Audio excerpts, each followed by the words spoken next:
എല്ലാ പ്രിയപ്പെട്ട പ്രേക്ഷകർക്കും നമ്മുടെ പുതിയൊരു വീഡിയോയിലോട്ട് വീണ്ടും സ്വാഗതം. ഇത് ബ്ലാസ്റ്റേഴ്സ് സോക്കർ. കേരള ബ്ലാസ്റ്റേഴ്സ് വലിയ പ്രതീക്ഷകളോടെയാണ് കഴിഞ്ഞ സീസണിലേക്ക് വേണ്ടി ഏഷ്യൻ ക്വാട്ട സൈനിങ്ങായി ജോഷുവ സൊട്ടിരിയോയെ കേരള ബ്ലാസ്റ്റേഴ്സിലേക്ക് കൊണ്ടുവന്നിട്ടുണ്ടായിരുന്നത്. എന്നാൽ ബ്ലാസ്റ്റേഴ്സിന് വേണ്ടി ഒരു മത്സരം പോലും ജോഷുവ സൊട്ടിരിയോയ്ക്ക് കളിക്കാനായിട്ട് സാധിച്ചിട്ടുണ്ടായിരുന്നില്ല. ബ്ലാസ്റ്റേഴ്സ് ട്രെയിനിങ് ചെയ്യുന്നതിൻ്റെ ഇടയ്ക്ക് വെച്ച് ജോഷുവയ്ക്ക് പരിക്ക് പറ്റുകയും താരം സീസൺ മുഴുവൻ താരത്തിന് നഷ്ടമാവുകയും ചെയ്യുകയായിരുന്നു.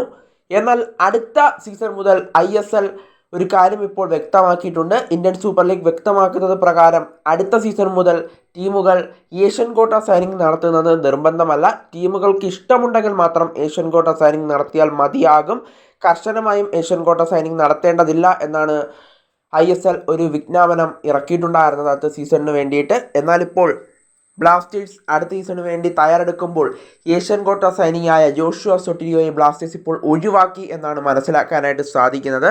താരത്തിൻ്റെ സേവനം അടുത്ത സീസണിലേക്ക് ബ്ലാസ്റ്റേഴ്സിന് ആവശ്യമില്ല. അതുകൊണ്ട് തന്നെ താരത്തെ ഇപ്പോൾ ഒഴിവാക്കിയിരിക്കുകയാണ് കേരള ബ്ലാസ്റ്റേഴ്സ് എന്നാണ് പുറത്തു വരുന്ന റിപ്പോർട്ടുകളിൽ നിന്നും മനസ്സിലാക്കാനായിട്ട് സാധിക്കുന്നത്. എന്തായാലും താരം അടുത്ത സീസണിൽ തുടരുമെന്ന് ബ്ലാസ്റ്റേഴ്സ് ആരൊക്കെ പ്രതീക്ഷിച്ചിരുന്നു. 2 വർഷത്തെ കരാറിലായിരുന്നു ജോഷുവ ബ്ലാസ്റ്റേഴ്സിലേക്ക് എത്തിയിട്ടുണ്ടായിരുന്നത്. എന്നാൽ താരം അടുത്ത സീസണിൽ തുടരില്ല. താരം ഇപ്പോൾ ബ്ലാസ്റ്റേഴ്സുമായുള്ള കരാർ ടെർമിനേറ്റ് ചെയ്തു എന്നാണ് മനസ്സിലാക്കാനായിട്ട് സാധിക്കുന്നത്.